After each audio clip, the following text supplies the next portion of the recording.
Dear viewers, you are warmly welcome in this lecture. Kindly subscribe this channel and also press the bell icon below so that you could be notified about any new video from Biology Guardian. Thank you.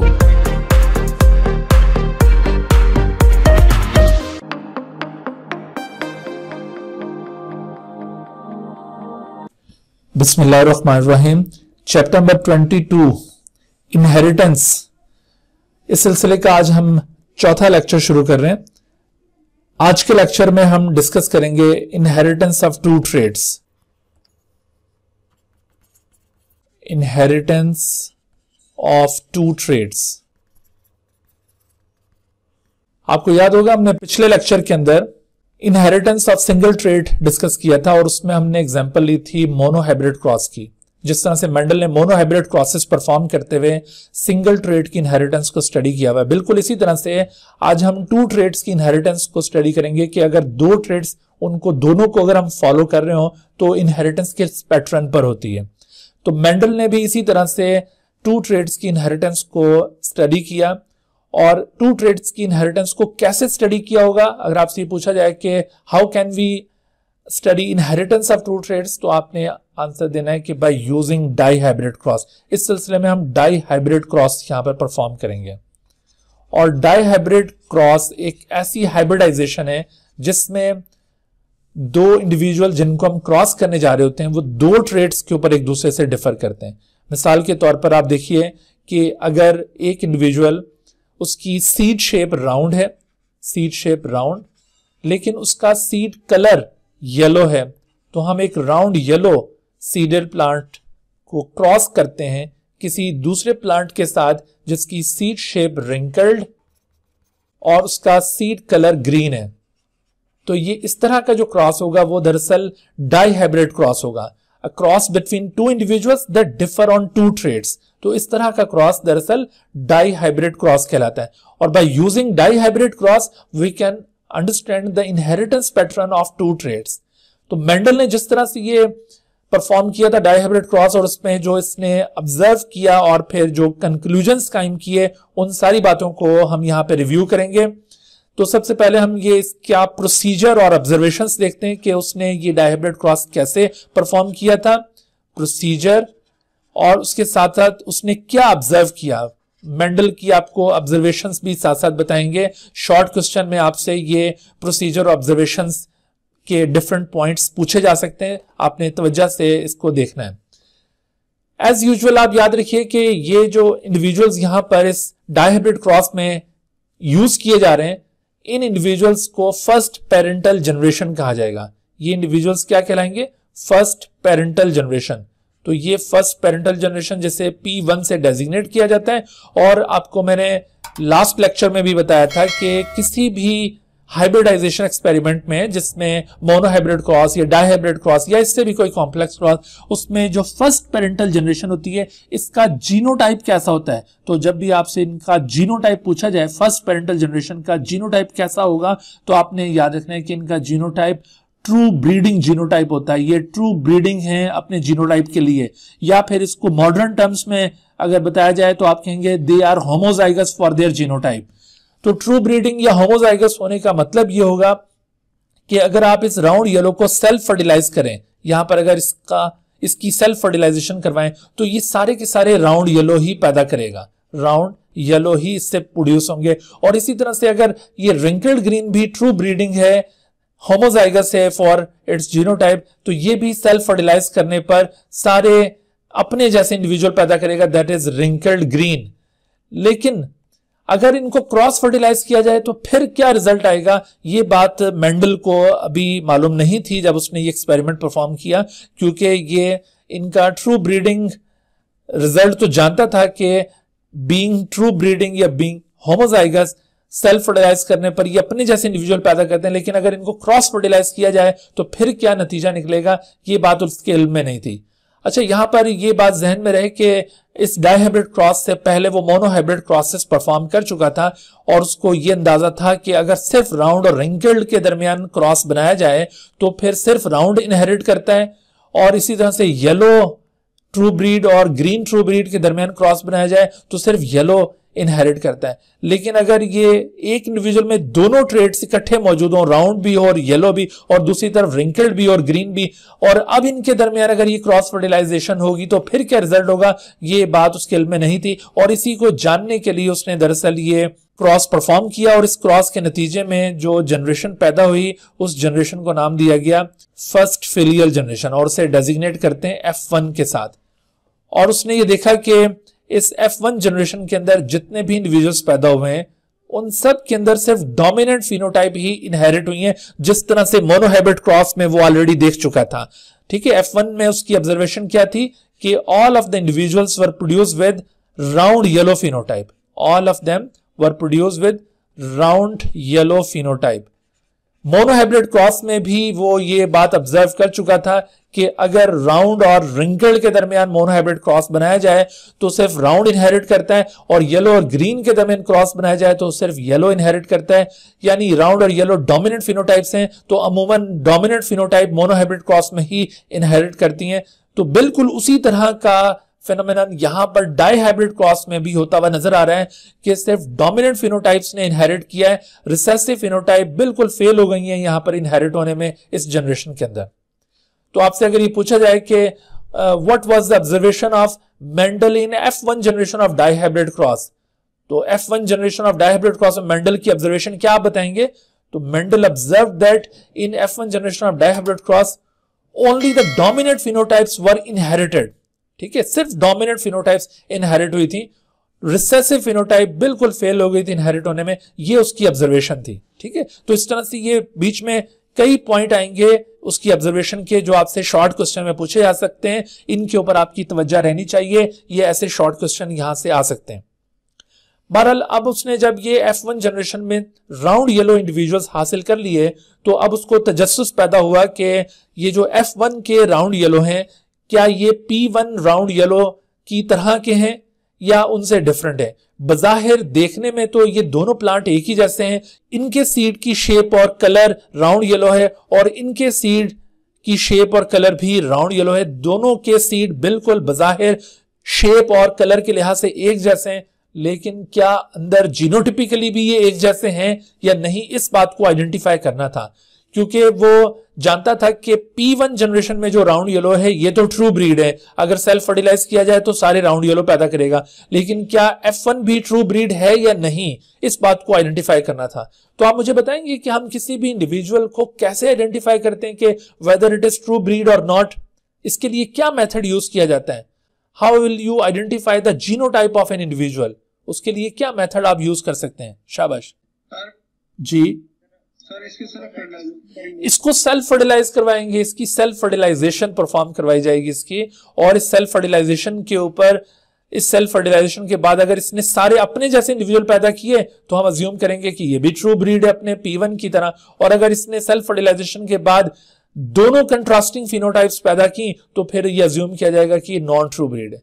जब Mendel ने इन F1 round yellow को self fertilise किया तो इस self fertilisation के नतीजे में एक बहुत ही सरप्राइजिंग किस्म का रिजल्ट निकला, और वो सरप्राइजिंग रिजल्ट क्या था? F2 जनरेशन के अंदर, F1 से जो जनरेशन अब पैदा होगी वो F2 जनरेशन कहलाएगी। F2 जनरेशन में उसने ये देखा कि ना सिर्फ ये जो F1 राउंड येलो हैं ये नॉन ट्रू ब्रीड है क्योंकि सारे अपने जैसे इंडिविजुअल पैदा नहीं कर रहे थे, बल्कि यहां पर एक और इंटरेस्टिंग बात ये सामने आई कि 4 मुख्तलिफ किस्म के इंडिविजुअल्स यहां पर पैदा हुए। 4 different combination of traits were produced here. वो 4 डिफरेंट कॉम्बिनेशन ऑफ ट्रेट्स कौन से थे? मिसाल के तौर पर उनमें से एक राउंड येलो, जिस तरह से ये पेरेंट है या ये F1 पेरेंट ये इस वक्त राउंड येलो है, तो एक तो कॉम्बिनेशन ये राउंड येलो की यहां पर अपीयर हुई, और दूसरी कॉम्बिनेशन ये इस पेरेंट की तरह रिंकल्ड ग्रीन अपीयर हुई। इसके अलावा 2 और कॉम्बिनेशंस अपीयर हुई जिनमें ये दोनों पिछले पेरेंट्स के ट्रेट्स मिक्स हो गए, यानी एक इंडिविजुअल ऐसा पैदा हुआ जिसकी सीड शेप तो राउंड थी लेकिन सीड कलर उसका ग्रीन था। हालांकि देखो ये कॉम्बिनेशन पीछे किसी और इंडिविजुअल में आपको नजर नहीं आ रहा। और इसी तरह से यहां पर चंद एक इंडिविजुअल्स ऐसे भी पैदा हुए जिनकी सीड शेप तो रिंकल्ड थी लेकिन सीड कलर उनका येलो था। तो ये कॉम्बिनेशन ऑफ ट्रेट भी आपको पीछे किसी में नजर नहीं आ रहा। यहां पर देखो, ये इस वक्त जो इंडिविजुअल है ये राउंड येलो के साथ है, ये रिंकल्ड ग्रीन, और ये भी राउंड येलो, यानी राउंड येलो के साथ पेयर बनाए हुए और रिंकल्ड ग्रीन के साथ। यहां पर F2 जनरेशन में भी राउंड येलो के साथ पेयर बनाए हुए कुछ इंडिविजुअल ऐसे भी हैं, और रिंकल्ड ग्रीन भी फिनोटाइप आपको मिल रही है कुछ इंडिविजुअल्स में। लेकिन यहां पर कुछ इंडिविजुअल्स ऐसे भी पैदा हुए हैं जिनमें अब वो जो पिछले पेरेंट्स की कैरेक्टरिस्टिक्स हैं वो मिक्स हो गई हैं। यहां पर राउंड के साथ जो कलर आया है वो ग्रीन, और यहां पर रिंकल्ड शेप के साथ जो कलर आया है वो येलो। अब ये जो दो यहां पर बीच में ग्रुप ऑफ इंडिविजुअल्स पैदा हुए हैं, ये दरमियान के जो दो ग्रुप ऑफ इंडिविजुअल्स हैं, ये कैसे अपीयर हो गए? इन दो ग्रुप ऑफ इंडिविजुअल्स को रिकॉम्बिनेंट्स कहा जाएगा। इन दोनों को क्या कहा जाएगा? रिकॉम्बिनेंट्स। यानी ये रिकॉम्बिनेंट्स कैसे पैदा हो गए? इसके बरक्स जो ये और ये इंडिविजुअल्स हैं, ये तो है पेरेंटल कॉम्बिनेशन, ये भी पेरेंटल कॉम्बिनेशन है क्योंकि आपको पेरेंट में ये नजर आ रहा है पेरेंटल कॉम्बिनेशन, और इसके अलावा ये आपको भी पेरेंटल कॉम्बिनेशन नजर आ रही है, पेरेंटल कॉम्बिनेशन। इस पेरेंटल कॉम्बिनेशन को आप डोमिनेंट पेरेंटल कॉम्बिनेशन कह सकते हैं क्योंकि इसमें दोनों फिनोटाइप डोमिनेंट स्टेट में, और इसे आप रिसेसिव पेरेंटल कॉम्बिनेशन कह सकते हो क्योंकि दोनों फिनोटाइप रिसेसिव स्टेट में। लेकिन ये जो रिकॉम्बिनेंट्स पैदा हुए हैं जिनके अंदर एक ट्रेट की फिनोटाइप डोमिनेंट और दूसरे ट्रेट की फिनोटाइप रिसेसिव, इसी तरह से एक की रिसेसिव और दूसरे की डोमिनेंट, ये रिकॉम्बिनेंट्स यहां पर कैसे आ गए? बहरहाल आप देखो कि यहां पर एक बात तो कंफर्म हो गई, वो क्या कि मेंडल ये जानना चाहता था कि क्या ये जो F1 के राउंड येलो हैं ये P1 राउंड येलो की तरह ट्रू ब्रीड हैं या नहीं। तो ये बात साबित होगी कि ये नॉन ट्रू ब्रीड है। अगर ये सारे अपने जैसे इंडिविजुअल पैदा करते तो हम इसको ट्रू ब्रीड कहते हैं, लेकिन ये नॉन ट्रू ब्रीड है। ठीक है। दूसरी बात ये कि ये जो रिकॉम्बिनेंट्स पैदा हुए इनका क्या रीजन है, ये कैसे पैदा हुए, इस बात को मेंडल ने फिर बहुत केयरफुली इंटरप्रेट किया। उसने जो कंक्लूजन यहां पे ड्राइव किया वो बहुत ही जबरदस्त कंक्लूजन था और उससे ये पूरा इनहेरिटेंस पैटर्न सॉल्व होता हुआ नजर आ रहा था।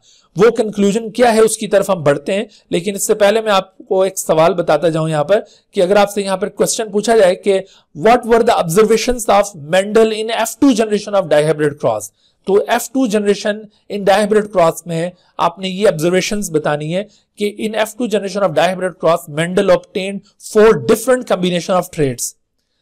उसमें in one combination both dominant phenotypes were together in some individuals, and in another combination both recessive phenotypes were together in some of the individual. But there are 2 combinations in which dominant and recessive combinations were mixed together, and such group of individuals are called recombinants. तो ये आपने इसकी observations point out करनी है कि Mendel ने F2 generation में क्या ऑब्जर्व किया था।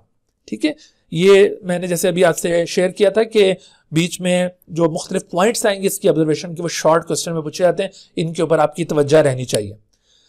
तो अब हम देखते हैं कि मेंडल ने इन रिजल्ट्स को कैसे इंटरप्रेट किया। ये तो प्रोसीजर एंड ऑब्जर्वेशन था।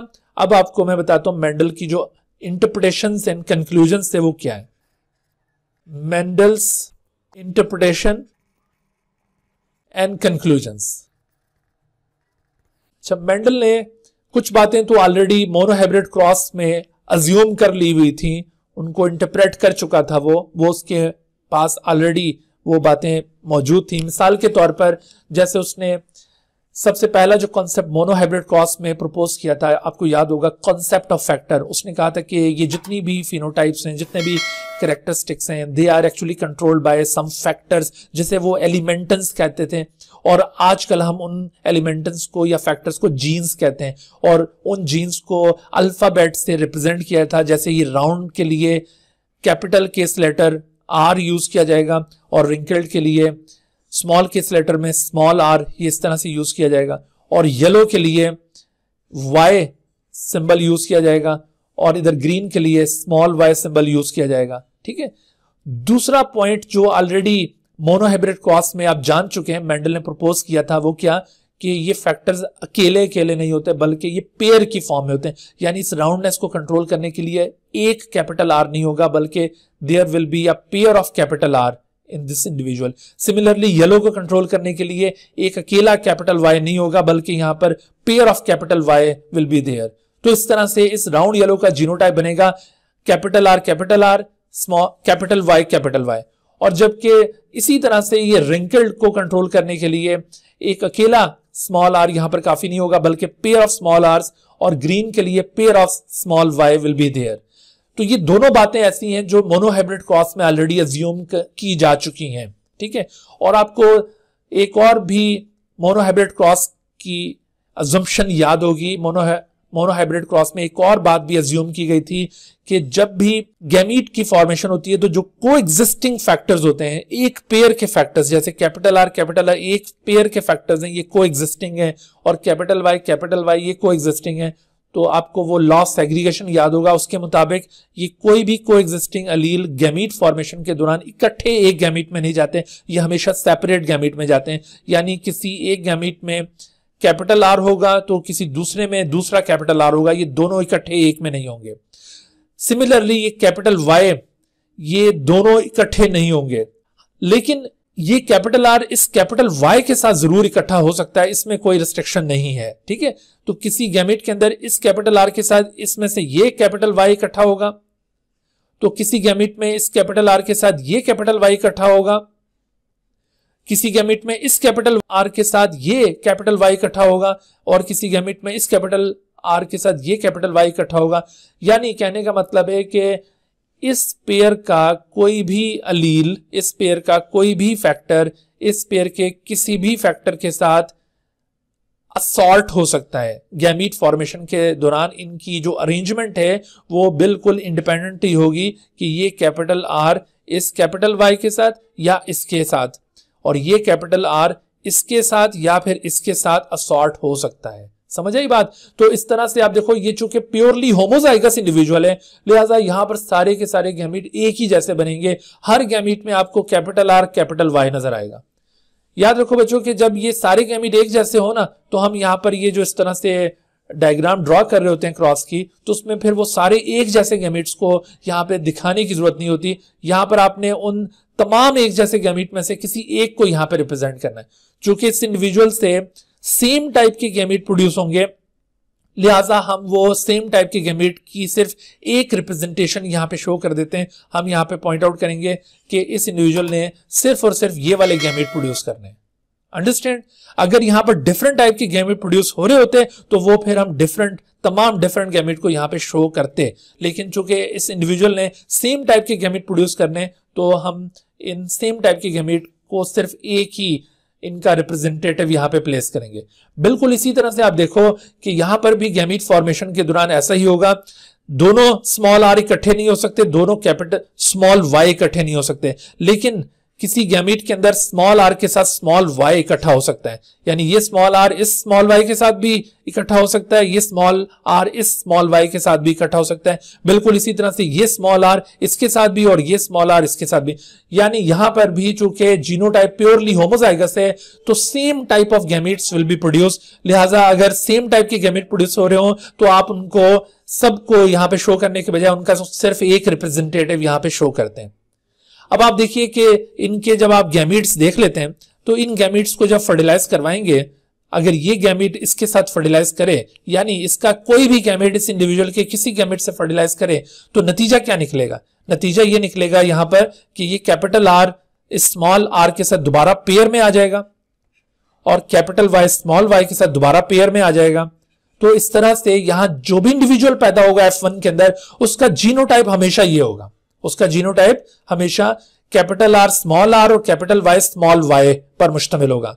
अब आप देखिए कि इसका जीनोटाइप, इस F1 इंडिविजुअल का जीनोटाइप और ये जो P1 इंडिविजुअल का जीनोटाइप था, दोनों आपको बिल्कुल वाज़ेह तौर पर ये बता रहे हैं कि ये एक दूसरे से डिफरेंट है जीनोटिपिकली, लेकिन फिनोटिपिकली ये दोनों इंडिविजुअल एक दूसरे के साथ आइडेंटिकल है, लेकिन जीनोटाइप इनका मुख्तलिफ है। वो कैसे? ये देखो होमोजाइगस है, दोनों पेयर होमोजाइगस स्टेट में, लेकिन यहां पर दोनों पेयर्स हेट्रोजाइगस स्टेट में आ गए। और यही बात मेंडल ने ऑब्जर्व भी की थी F1 के मुतालिक कि F1 को जब सेल्फ फर्टिलाइज करके देखा था तो ये नॉन ट्रू ब्रीड साबित हुआ था। तो आपको अब इसके जीनोटाइप से नजर आ रहा है कि ये नॉन ट्रू ब्रीड है, ये हेट्रोजाइगस है। ठीक हो गया? तो इस तरह से बेटे ये जो फर्स्ट इंडिविजुअल है, फर्स्ट जनरेशन है, फर्स्ट फिलियल जनरेशन, वो प्रोड्यूस हुई। अब देखो इस फर्स्ट फिलियल जनरेशन से सेकंड फिलियल जनरेशन कैसे ऑब्टेन की गई थी? अगर ये आपसे सवाल पूछा जाए कि how did Mendel obtain F2 generation from F1 generation in dihybrid cross, तो क्या मेथड यूज किया जाता है इस दौरान? वेल डन, वेल डन, ये पॉइंट्स याद रहने चाहिए, शाबाश। तो ये मेंडल ने F1 से F2 जनरेशन सेल्फ फर्टिलाइजेशन से ऑब्टेन की थी। तो इसकी देखिए सेल्फ फर्टिलाइजेशन अगर हम करवाते हैं, ये जो जीनोटाइप है capital R small r capital Y small y, इसकी सेल्फ फर्टिलाइजेशन करवाने का मतलब ये होगा कि मेल गैमेट भी इसी के होंगे और फीमेल गैमेट भी इसी के होंगे। मिसाल के तौर पर इसके हम मेल गैमेट्स ड्राइव करते हैं, ठीक है, इसके मेल गैमेट्स हम ड्राइव करते हैं। पहले देखो ये जो कैपिटल R है, कैपिटल R स्मॉल r के साथ इकट्ठा एक गैमेट में नहीं जा सकता। ये किस बुनियाद पर हम कहते हैं? According to law of segregation. यहां पर देखो हम लॉ ऑफ सेग्रीगेशन को भी साथ साथ एक्सप्लेन करेंगे और साथ अभी आपको एक नया लॉ भी यहां पे बताएंगे। आप बेटे याद रखो कि दो कोएग्जिस्टिंग एलील एक साथ नहीं जा सकते, ये लॉ ऑफ सेग्रीगेशन की स्टेटमेंट है। यानी कैपिटल R स्मॉल r के साथ इकट्ठा नहीं हो सकता एक गैमीट के अंदर, और कैपिटल Y स्मॉल y के साथ एक गैमीट में इकट्ठा नहीं हो सकता, ठीक है। They must be segregated from each other. But यहां पर एक और इवेंट जिसका मैंने इधर भी जिक्र किया था, वो यहां पर अब वाज़े तौर पर आपको नजर आएगा। वो क्या? देखो बेटा ये जो कैपिटल R है ये डोमिनेंट जीन है ना, तो ये इस दूसरे पेयर के डोमिनेंट जीन के साथ असॉर्ट होगा या रिसेसिव के साथ। तो ये बिल्कुल एक इंडिपेंडेंट चांस इसके लिए, एक इंडिपेंडेंट प्रोबेबिलिटी है इस कैपिटल R के लिए कि ये इस कैपिटल Y के साथ भी असॉर्ट हो सकता है और इस स्मॉल y के साथ भी असॉर्ट हो सकता है। असॉल्ट होने का मतलब होता है अरेंज होना, ठीक है। आगे चीजों को जब हम आगे अरेंज करते हैं ना तो उसे असॉर्टमेंट कहा जाता है। तो capital R has equal chance to assort with capital Y like this, ऐसे करके, as well as this capital R has equal chance to assort with small y like this. Capital R small y के साथ भी यूं assort हो सकता है और कैपिटल R कैपिटल Y के साथ भी असॉर्ट हो सकता है। बिल्कुल इसी तरह से small r has equal chance to assort with capital Y, इस तरह से, and it also has equal chance to assort with small y। तो इस तरह से स्मॉल r स्मॉल y के साथ भी असॉर्ट हो सकता है। यानी जब इसमें मेल गैमीट की फॉर्मेशन होगी और एक पेयर के अलील दूसरे पेयर के अलील के साथ इंडिपेंडेंटली असॉर्ट करेंगे तो ऐसी सूरत में 4 different kind of gametes will be produced. और बिल्कुल इसी तरह से जब यहां फीमेल गैमीट की फॉर्मेशन होगी, during the formation of female gamete, again genotype तो यही है क्योंकि मेल गैमीट भी इसी के अंदर बने और फीमेल गैमीट भी अब यहीं पे बनने, तो जीनोटाइप चूंकि यही है तो यहां पर इसी तरह के फिर दोबारा गैमीट बनेंगे। यानी कैपिटल R कैपिटल Y के साथ भी असॉर्टमेंट शो करेगा और कैपिटल R स्मॉल y के साथ भी असॉर्टमेंट शो करेगा। फिर स्मॉल r कैपिटल Y के साथ भी असॉर्ट हो सकेगा और स्मॉल r स्मॉल y के साथ भी असॉर्ट हो सकेगा। ये जो बेटे आप एक पेयर के अलील्स की दूसरे पेयर के अलील्स के साथ असॉर्टमेंट देख रहे हैं ना, दिस असॉर्टमेंट इज इंडिपेंडेंट। इस असॉर्टमेंट को क्या कहते हैं? Independent assortment. इंडिपेंडेंट असॉर्टमेंट का मतलब है कि the alleles of one gene pair have equal chance to assort with any of the allele of the other gene pairs. एक जीन पेयर के अलील्स को मुकम्मल इख्तियार हासिल है कि वो दूसरे जीन पेयर के अलील्स के साथ आजादाना तौर पर वो असॉर्ट हो सकें, तो इस चीज को इंडिपेंडेंट असॉर्टमेंट कहते हैं। और यही चीज लॉ ऑफ इंडिपेंडेंट असॉर्टमेंट है। लॉ ऑफ इंडिपेंडेंट असॉर्टमेंट की स्टेटमेंट भी यही है। अगर आपसे पूछा जाए what is law of independent assortment, तो आपने उसको क्या डिफाइन करना है? आपने कहना है कि व्हेन 2 और मोर जीन पेयर्स आर प्रेजेंट, जैसे ये एक पेयर और ये दूसरा पेयर, 2 पेयर्स हैं, तीसरा भी हो सकता था यहां पर, जब भी 2 या 2 से ज्यादा जीन पेयर्स किसी इंडिविजुअल में मौजूद हों, जाहिर है इससे ज्यादा ही होते हैं लेकिन हम फोकस इस वक्त इन 2 जीन पेयर के ऊपर कर रहे हैं, ठीक है। व्हेन 2 और मोर जीन पेयर्स आर फॉलोड, जब आप उसको फॉलो कर रहे हैं तो ऐसी सूरत में क्या होगा? The alleles of one gene pair have equal chance to assort with the alleles of other gene pair। एक जीन पेयर के अलील्स का दूसरे जीन पेयर के अलील्स के साथ इंडिपेंडेंटली असॉर्ट होना या इक्वल चांसेस के तहत असॉर्ट होना, ये इंडिपेंडेंट असॉर्टमेंट कहलाती है, ठीक है, आई होप कि आपको ये इंडिपेंडेंट असॉर्टमेंट का यहाँ पे कॉन्सेप्ट समझ में आ रहा है। और यही इंपॉर्टेंट इंटरप्रिटेशन थी जो मेंडल ने यहाँ पे प्रपोज की थी। ठीक है, यही एक सिंगल इंटरप्रिटेशन थी जो मेंडल ने यहाँ पर प्रपोज की थी, क्योंकि इससे पहले वाली जो मैं बातें बता चुका हूं कि उसने कॉन्सेप्ट ऑफ फैक्टर वो तो मोनोहाइब्रिड क्रॉस में ऑलरेडी पेश कर दिया था, paired arrangement of the factor वो भी ऑलरेडी वो प्रपोज कर चुका था, सेग्रीगेशन ऑफ कोएग्जिस्टिंग फैक्टर वो भी ऑलरेडी वो प्रपोज कर चुका था। यहां पर जो नई चीज उसने कंक्लूड की है वो है इंडिपेंडेंट असॉर्टमेंट। यानी अब उसका कहना यह है कि जब गैमीट फॉर्मेशन होती है ना, तो दो असूल यहां पर काम करते हैं।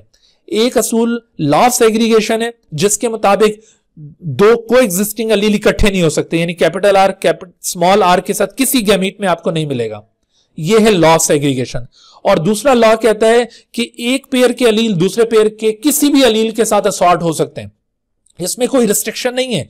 अगर ऐसा होता है ना कि कैपिटल आर सिर्फ कैपिटल वाई के साथ असॉर्ट होता है, जैसे कि आपको प्रीवियस इंडिविजुअल के अंदर नजर आ रहा है कि कैपिटल आर कैपिटल वाई के साथ मौजूद है, और स्मॉल आर स्मॉल वाई के साथ ही सिर्फ असॉर्ट होता है, जैसे आपको इस पेरेंटल इंडिविजुअल में स्मॉल आर स्मॉल वाई के साथ कंबाइन किए हुए नजर आ रहे हैं। अगर ऐसा होता है कि यहां पर भी सिर्फ यही रिस्ट्रिक्शन रहती कि डोमिनेंट ने डोमिनेंट अलील के साथ असॉर्ट होना है और रिसेसिव ने रिसेसिव के साथ, तो फिर यह असॉर्टमेंट डिपेंडेंट हो जाती, क्योंकि डोमिनेंट डोमिनेंट के साथ और रिसेसिव रिसेसिव के साथ, तो ये डिपेंडेंट असॉर्टमेंट होती। लेकिन यहां पर मैं आपको बता रहा हूं कि यह असॉर्टमेंट कैसी है, इंडिपेंडेंट। इंडिपेंडेंट का मतलब है कि एक पेयर के अलील दूसरे पेयर के अलील के साथ इंडिपेंडेंटली असॉर्ट करेंगे। अगर ये इंडिपेंडेंट असॉर्टमेंट होती है, ठीक है, अगर ये इंडिपेंडेंट असॉर्टमेंट हम यहां पर मान लेते हैं कि इस F1 इंडिविजुअल में during male gamete formation independent assortment हुई है और 4 काइंड ऑफ गैमीट्स प्रोड्यूस हुए, और ड्यूरिंग फीमेल गैमीट फॉर्मेशन भी ये इंडिपेंडेंट असॉर्टमेंट हुई है और 4 काइंड ऑफ गैमीट्स प्रोड्यूस हुए, तो आप अगर इन 4 काइंड ऑफ गैमीट्स के साथ रैंडम फर्टिलाइजेशंस वर्कआउट करें, तो ऐसी सूरत में आपके पास जो रिजल्ट आएगा वो सरप्राइजिंगली यही रिजल्ट आएगा जो मेंडल ने ऑब्टेन किया था। और मेंडल ने ये जो रिजल्ट ऑब्टेन किया था, ये 4 डिफरेंट टाइप के इंडिविजुअल, इनके दरमियान जो रेशो उसने ऑब्टेन किया था, ये शायद मैं आपको बताना भूल गया, ये रेशो था 9:3:1। तो आप इन 4 किस्म के गैमेट्स को इन 4 के साथ फर्टिलाइज करके देख लें, आपको एग्जैक्टली यही रेशो मिलेगा जो मेंडल ने प्रैक्टिकली ऑब्टेन किया था। तो इसका मतलब है कि मेंडल ने जो प्रैक्टिकली ये रेशो ऑब्टेन किया था और वो थ्योरेटिकली भी ये रेशो यहां पे साबित होता है, तो इसका मतलब है कि मेंडल की ये जो अजम्पशन है कि यहां पर इंडिपेंडेंट असॉर्टमेंट हो रही है वो बिल्कुल ट्रू है। सही है, तो हम इसको चलें, इसको यहां पर जस्टिफाई कर देते हैं। इन 4 किस्म की गैमेट्स को इन 4 गैमेट्स के साथ फर्टिलाइज करके देखते हैं कि क्या वाकई ही ये रिजल्ट आता है या नहीं। इसके लिए हमें एक चेकर बोर्ड बनाना पड़ेगा। चेकर बोर्ड किसे कहते हैं? चेकर बोर्ड या फिर इसे पन्नेट स्क्वायर भी कहते हैं। चेकर बोर्ड या इसे पन्नेट स्क्वायर कहा जाता है। पन्नेट असल में ये एक साइंटिस्ट था, बाद में इसने ये मेथड डेवलप किया था। पन्नेट का ये जो मेथड है, इस मेथड के जरिए हम फर्टिलाइजेशंस वर्कआउट कर सकते हैं। मेंडल के दौर में उसने ये पन्नेट स्क्वायर मेथड यूज नहीं किया था। मेंडल ने तो यूं लाइन मेथड के जरिए, यानी इसको इसके साथ फर्टिलाइज करके देखा क्या बनता है, इसको फिर इसके साथ करके देखा, फिर इसको इसके साथ, यानी यूं अलग अलग करके उसने ये काम किया था। लेकिन अब बाद में फिर ये पन्नेट ने बताया कि आप इस तरह से एक टेबल ड्रॉ कर सकते हैं और उस टेबल के जरिए आप इजीली ये फर्टिलाइजेशंस को वर्कआउट कर सकते हैं किसी पेपर के ऊपर। जैसे आप इस टेबल में इस तरह से 16 बॉक्सेस का एक टेबल बनाएंगे और इनके ऊपर आपने ये गैमीट्स को प्लेस कर देना है। देखो, मेल गैमीट्स को हम यहां पे प्लेस कर देते हैं और फीमेल गैमीट्स को यहां पे प्लेस कर देते हैं। मेल गैमीट्स बिल्कुल इसी तरह से यहां पर, ठीक है। अब आप इनको फर्टिलाइज करने के लिए क्या करेंगे, आपने देखो इस बॉक्स के अंदर ये यहां से इसको लेना है और इसके ऊपर इसको लेना है, इनको दोनों को फर्टिलाइज करवाना है। तो देखो, कैपिटल आर के साथ कैपिटल आर पेयर में आ जाएगा और कैपिटल वाई के साथ कैपिटल वाई, इस तरह से आप इसको क्रॉस करेंगे। अब इस गैमीट को आपने इसके साथ क्रॉस करना और इधर लिखना है। देखो, ये कैपिटल आर और ये कैपिटल आर इकट्ठे हो गए और ये कैपिटल वाई और स्मॉल वाई, ये बेटा केयरफुली आपने इस तरह से इसको वर्कआउट करना है। फिर देखो, ये कैपिटल आर इधर स्मॉल आर और कैपिटल वाई कैपिटल वाई। फिर देखो, ये capital R small R, capital Y small Y, capital R और ये capital Y small Y. Capital Y को यानी कैपिटल लेटर को हमेशा पहले लिखें और स्मॉल केस लेटर को बाद में लिखेंगे। आपने ऐसा नहीं रखना कि इधर से स्मॉल वाई पहले आ रहा है और इधर कैपिटल वाई बाद में, तो स्मॉल वाई कैपिटल वाई। आपने तरतीब के लिहाज से कैपिटल वाले को पहले लिखना है और स्मॉल वाले को बाद में। इस गैमीट को अगर इससे फर्टिलाइज किया जाता है तो फिर क्या बनेगा, कैपिटल आर स्मॉल वाई। फिर ये देखिए, आप इसको देखते जाए, मैं जल्दी जल्दी ये वर्कआउट कर देता हूं और फिर इसके ऊपर बात करते हैं। इस तरह से आपने ये 16 इंडिविजुअल्स वर्कआउट कर लिए। अब इन 16 इंडिविजुअल्स को आपने आइडेंटिफाई करना है कि किस जीनोटाइप का क्या फिनोटाइप है। उसको आइडेंटिफाई करने के लिए हम यहां पर एक की बना लेते हैं।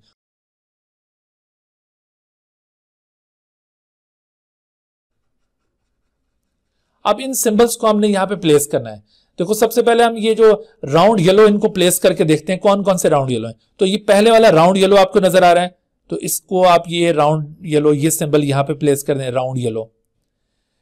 दूसरा आप देख रहे हैं, this is again round yellow. कैसे पता चल रहा है ये राउंड येलो है? देखो, ये कैपिटल आर ये राउंडनेस का है और ये कैपिटल वाई ये येलो, तो येलो डोमिनेंट है ओवर ग्रीन, इस वजह से ये भी राउंड येलो।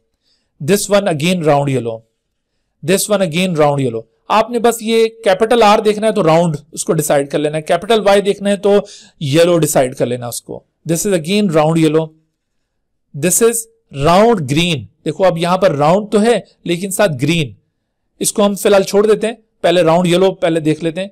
अगेन ये राउंड येलो है, ये अगेन राउंड ग्रीन आ गया, ये राउंड येलो है, ये भी राउंड येलो है, ये रिंकल्ड येलो है, और जबकि ये भी रिंकल्ड येलो है। ठीक है, ये अगेन राउंड येलो आ गया, लेकिन ये राउंड ग्रीन है, ये रिंकल्ड येलो है और ये रिंकल्ड ग्रीन है। तो यानी राउंड येलो पूरे हो गए।